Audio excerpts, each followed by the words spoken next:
The story begins with a brief look at a couple named Brett and Angie. They are running through the forest without clothes and appear to be trying to escape from someone.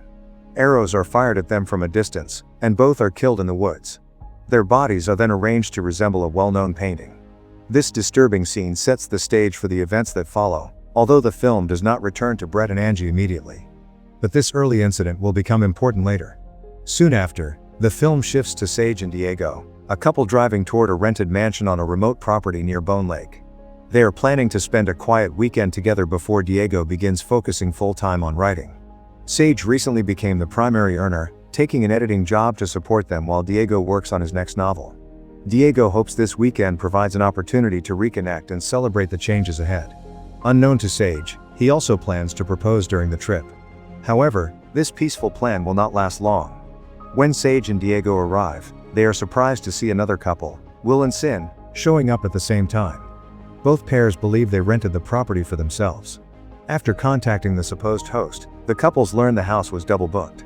Sin recommends that they simply share the place for the weekend. She assures Sage and Diego that if anything becomes uncomfortable, they can work something out.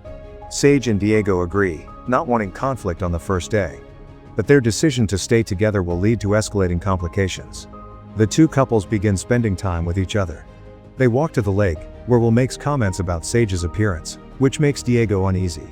While the men talk, Sin and Sage swim and get to know one another. Sin learns that Sage is currently supporting Diego financially while he attempts to launch his writing career. She casually remarks that Diego must be highly talented for Sage to take on such responsibility. Sage reacts with uncertainty, reflecting her private doubts about Diego's career shift. This early conversation quietly sets up future tensions between the couples. Will gives the group some background about the lake. He explains that the name Bone Lake has nothing to do with a nickname or local slang. Years earlier, numerous skeletons were found at the bottom of the lake. Some believe a serial killer once used it as a dumping ground. Will also mentions that several cars remain submerged beneath the water. These details unsettle Sage slightly, though the conversation ends without incident. However, the lake's history will soon become more relevant. Later, Diego retrieves his grandmother's ring from the car, planning to propose to Sage during the trip. Will sees him and quickly realizes what the ring is for. Diego tries to hide it, but Will admits he already saw it. Diego reluctantly tells him he intends to propose the following day. Will promises not to spoil the moment. He also says he will keep the secret from Sin. But the ring will quickly become a source of conflict.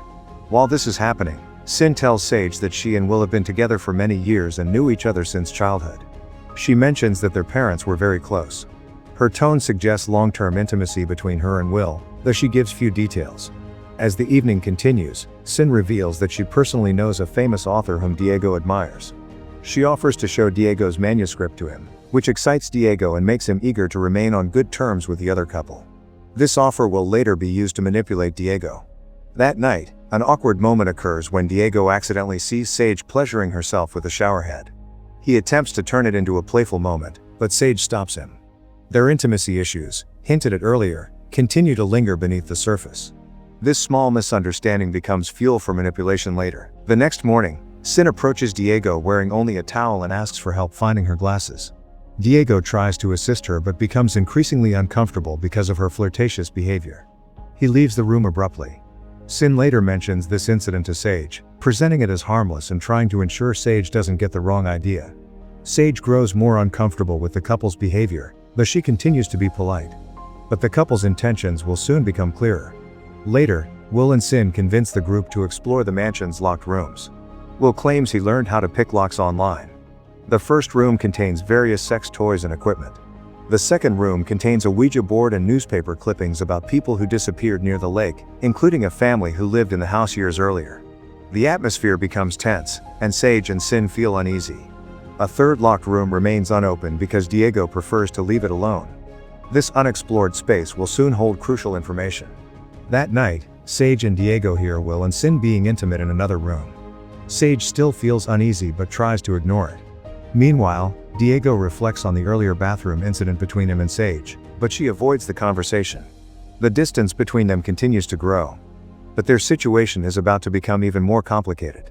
At breakfast the following morning, Will unexpectedly stands up and proposes to Sin using Diego's grandmother's ring. Diego is shocked. Will claims the ring belonged to his own grandmother, fully pretending it is his property. Sage and Sin celebrate the proposal while Diego struggles to stay calm. He later confronts Will, furious about the stolen ring. Will apologizes and reveals that Sin has been cheating on him. He says the proposal was an act of desperation to save their relationship. He begs Diego not to expose the truth yet. But this apology disguises a much larger plan. During the same conversation, Diego confesses that Sage cheated early in their relationship, something he never expected to share with Will. This confession will be used against him later. Will promises he will return the ring before the weekend ends. But his promises are not trustworthy. Later, Sage and Will drive to town together for supplies. During the ride, Will tells Sage that Diego told him about her affair, something Diego did not share until the previous conversation. Will also claims that Diego said she owes him one, suggesting he told Will that Sage is not fully satisfied in their relationship. Will then implies that Sin told him Diego may have been attracted to her. These statements are not true, but Sage believes Will is simply repeating what he heard. This begins the plan manipulation. Meanwhile, Sin approaches Diego back at the house, dressed up and behaving flirtatiously again.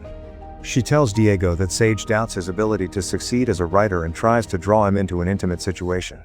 Diego rejects her advances. He becomes increasingly suspicious of the couple but cannot fully explain their behavior. However, these attempts are part of a coordinated plan. Around the same time, the film reveals that Will and Sin had arrived a day earlier to set everything up. The house actually belongs to them, and the duplicate booking was part of a pre-arranged trap. They plan the encounters, the conversations, and the lock-picking demonstration. Their true motivations are still hidden. Later that night, Sin convinces Sage to take Molly with her. Sage pretends to swallow the pill but secretly does not take it. She becomes increasingly suspicious of Will and Sin's intentions. While swimming in the lake, Sage touches a submerged car and remembers Will's earlier stories. She grows more uneasy and later returns to the house. But her suspicions will soon be confirmed. When Sage returns, she and Diego argue about the strange behavior of Will and Sin. They both begin to realize that the other couple may be manipulating them. Sage asks Diego whether he told Will about the shower incident, and Diego insists he did not. The power goes out, and Will and Sin listen to the argument from outside the room. Diego then claims Sage ran off, prompting Will and Sin to go outside searching for her. But Sage was hiding to see what Will and Sin would do. After Will and Sin leave, Sage tells Diego that something is very wrong. She explains that she wore Sin's glasses and realized they had no prescription, confirming that the earlier towel and glasses scenario was staged. She also reveals that she pretended to take the Molly. They conclude that the couple has been trying to turn them against each other. This realization leads to the next discovery. They go to the previously unopened locked room. Inside, they find camera equipment that has been recording them throughout the weekend. They find files of other couples, including Brett and Angie from the opening scene. They watch footage of Sage in the bathroom, confirming how Will knew details she thought were private. Their suspicions are now fully validated, but the danger is increasing. Will and Sin soon enter the room. They admit that they orchestrated everything as part of a game they play with couples who stay at the property. They claim it's meant to expose lies and test loyalty. Sage and Diego demand to leave, and surprisingly, Will and Sin allow them to take their keys. But this escape will not go as planned. On their way out, Will approaches Diego and claims he had sex with Sage earlier. Sage denies it immediately, but the accusation weighs on Diego. They start to drive away, but before they can escape, Sin crashes her car into theirs, stopping them completely. And the situation is about to escalate into violence. Sage and Diego regain consciousness inside the mansion. They are tied to chairs with duct tape and positioned in the living room. Both are disoriented from the crash. Will and Sin stand nearby, watching them wake up. The tone has changed completely. The couple who once acted friendly now appear calm and emotionless. They show no desire to hide their true nature anymore. But Sage and Diego still do not know the full extent of the danger. Will and Sin openly reveal their real identities. They explain that their names are not Will and Sin. Their true names are Thomas and Alice Price. They come from a wealthy publishing family whose parents once owned the property. While growing up, they formed a relationship that went far beyond a typical sibling bond. Their parents eventually discovered their intimate relationship and reacted violently. The siblings describe severe punishment and physical abuse. This backstory explains part of their behavior but does not justify what they have been doing. Thomas and Alice say that after being discovered together, they believed their parents were going to separate them permanently. They feared that their relationship would be exposed to others and that they would never be allowed to stay together. In response, they decided to kill their parents. After the murder, they staged events to make it appear as if their parents simply disappeared. The incident later became one of the missing family stories mentioned in the articles found in the locked room. This also explains why newspaper clippings were part of their collection. Over the years, Thomas and Alice have continued living at the property. They rent the house out to couples, presenting themselves under different names and identities. They refer to their activities as a game designed to test the strength of relationships. According to them, they manipulate couples to see how easily they can be separated by lies, jealousy, or temptation. They proudly state that they have played this game with 6 couples before Sage and Diego. This confirms that Brett and Angie were previous victims. Sage and Diego ask why the siblings are doing this to them specifically. Thomas answers that it is not personal. He explains that they target couples who appear vulnerable or easily influenced. Alice adds that Sage and Diego showed signs of insecurity from the moment they arrived, making them suitable participants. The siblings insist that if a couple successfully resists their manipulations and remains loyal, they are allowed to live. However, they also mention that no couple has ever passed the test. The siblings step away briefly, leaving Sage and Diego tied up in the living room. The situation is about to escalate into physical danger.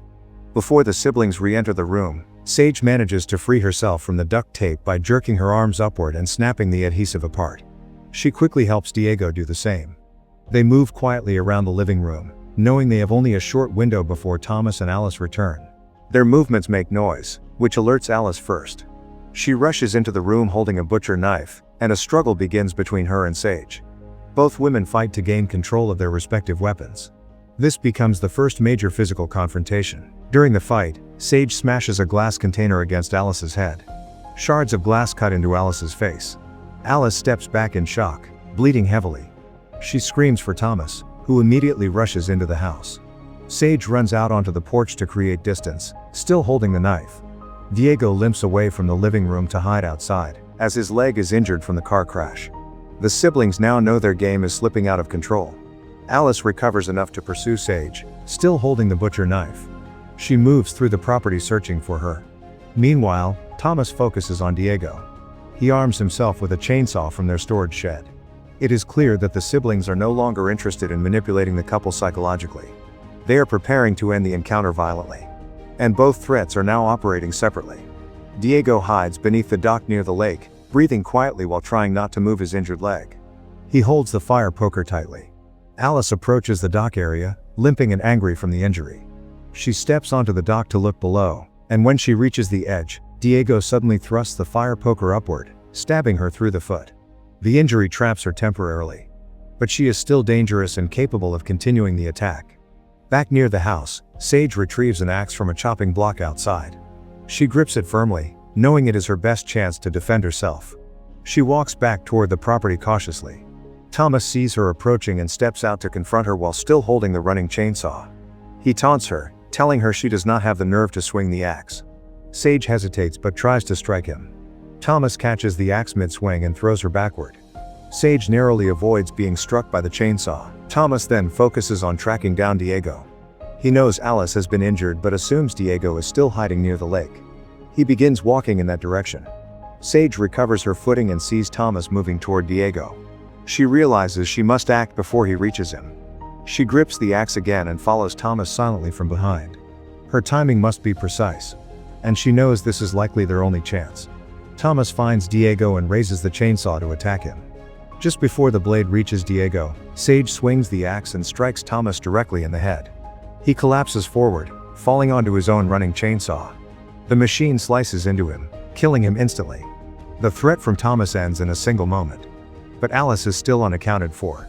Sage helps Diego stand and supports his weight as they move toward the dock. Both are exhausted, injured, and covered in blood. They decide to take a boat tied to the dock and escape across the lake. With the engine running, they push off and begin putting distance between themselves and the property. However, there is still one more encounter ahead. As they move into the lake, Alice suddenly climbs onto the back of the boat. She is severely injured but still armed and determined. She tries to attack Diego with the butcher knife. Diego swings the axe and strikes Alice in the hand, severing several of her fingers. Alice falls off the boat and into the water. Diego and Sage briefly think it is over. But Alice is not finished yet. Alice resurfaces and attempts to climb back onto the boat. Diego yells for Sage to reverse the engine. Sage quickly does so. When the boat moves backward, the propeller catches Alice's hair and pulls her into the spinning blades. She is killed instantly beneath the water. With the second attacker gone, Sage stops the boat. The threat is finally over. Sage and Diego sit on the boat in shock.